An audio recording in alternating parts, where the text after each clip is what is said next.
여러분 반갑습니다. 이어서 시스템 소프트웨어 업계 동향에 대해서 말씀을 드리겠습니다. 인터넷 포털 사이트에 가면요, 가끔 이런 글들을 읽을 수가 있어요. 시스템 소프트웨어 개발자는 사실 별 일자리가 없다. 박봉에 매일 야근만 한다.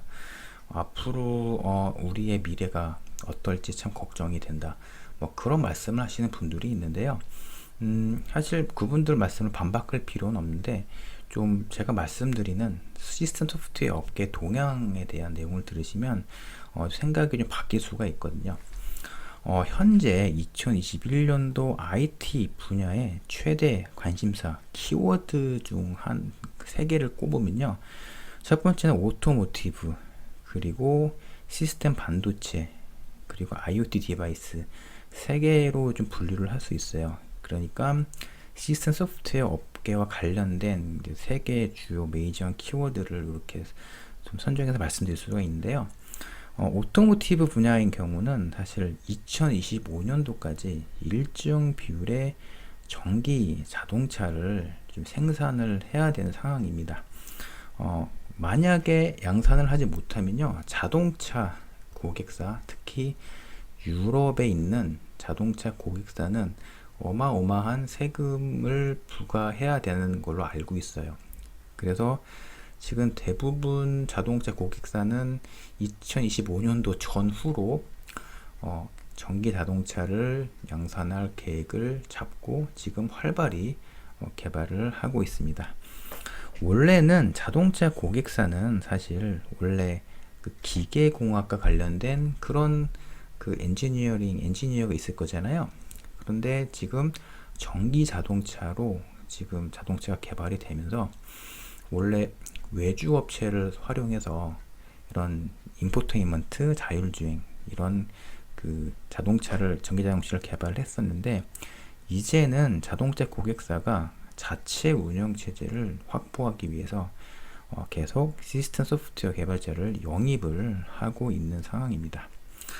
자, 그래서 2025년도 전후로 시스템 소프트웨어 개발자들 일자리가 굉장히 많이 생겨날 예정으로 보이고요. 이와 더불어서 이 오토모티브의 자율주행과 인포테인먼트 분야의 어떤 그 제품을 제대로 구성하기 위해서는 또 시스템 반도체가 좀 뒷받침되어야 되는데요. 이런 오토모티브, 자율주행, 인포테인먼트와 관련된 이런 디바이스를 지원하기 위해서는 여러 시스템 반도체가 개발 중인데, 시스템 반도체 같은 경우는 지금 굉장히 치열하게 경쟁을 하고 있습니다. 지금 자율주행 분야로 가장 앞서 있는 업체가 사실 엔비디아로 알고 있잖아요. 그래서 엔비디아, 뭐 인텔, 뭐 퀄컴, 그리고 뭐 삼성전자의 시스템 LS에서 뭐 이런 그 메이저 반도체 빅5를 이루는 업체들이 지금 치열하게 경쟁을 하고 있고요.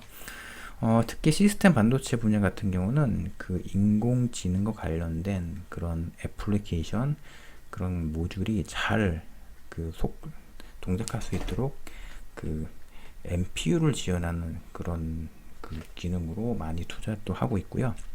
소시 업체들은 시스템 반도체 개발을 위한 그 시스템 소프트웨어 개발자를 계속 영입을 하고 있습니다. 특히 NPU 같은 경우는 그 뉴럴 네트워크와 관련된 알고리즘을 잘 알고 있는 박사급 인력들을 많이 채용하고 있고요. 그리고 시스템 반도체를 구성하고 있는 소프트웨어의 대부분 한 그 70% 이상은 리눅스이고요. 그 위에는 RTOS인데 SOC 벤더 업체에서도 시스템 소프트웨어 개발자를 계속 필요로 하고 있고요.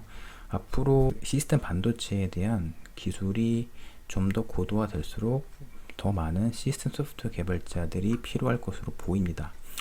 그리고 아마 IoT 관련된 그 이쪽 시장도 굉장히 큰데요. 사실 마이컴 업체들이 경쟁을 하고 있습니다. 여러분들 마이컴 같은 경우는요, 리눅스가 이제 돌아가지 않는 좀 아주 그 작은 규모의 RTOS가 구동이 되는 그런 시스템이라고 볼 수가 있는데요. 그러니까 코어텍스 좀 M 시리즈의 ARM 프로세서 플러스 RTOS 혹은 베어메탈 RTOS로 이렇게 심플한 소프트웨어를 구성해서 IoT 디바이스를 계속 양산하고 있는데요. 지금 특히 마이컴 업체들이 굉장히 경쟁을 많이 하고 있고, IoT 디바이스와 관련된 이런 업체들이 지금 계속 시스템 소프트웨어 개발자를 영입하면서 계속 R&D 투자를 계속 가속화하고 있습니다.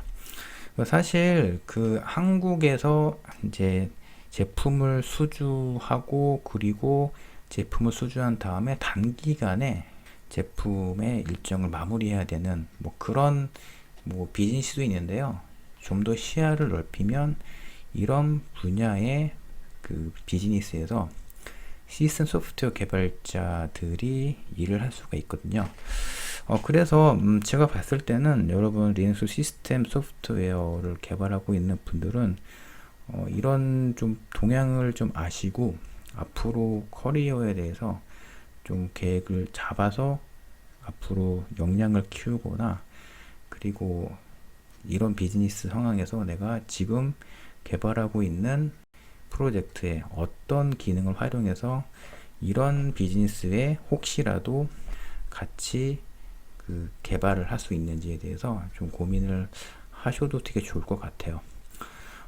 이런 그 오토모티브 같은 경우는요, 사실 리눅스와 ARM 프로세서의 조합으로 이루어진 그 아키텍처가 대부분이고요.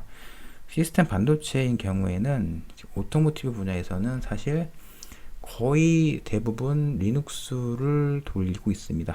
그리고 MPU를 지원하기 위한 소프트웨어도 리눅스 디바이스 드라이버로 개발하는 경우도 많고요. IoT 같은 경우는 사실 리눅스를 안 쓰는 경우가 은근히 많은데, 이런 경우에는 이제 ARM 프로세서를 주로 활용을 하고 있거든요. 그래서 제가 저번에 설명드린 시스템 소프트웨어 개발자의 핵심 테크트리에 대해서 말씀드렸잖아요.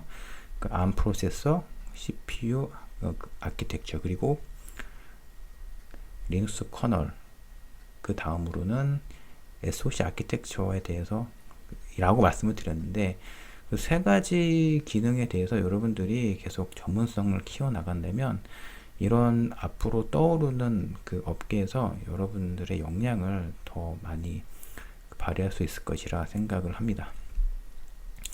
이어서는 리눅스 시스템 개발자분들의 고민에 대해서 좀 공유를 하고 저의 생각을 말씀드리도록 하겠습니다.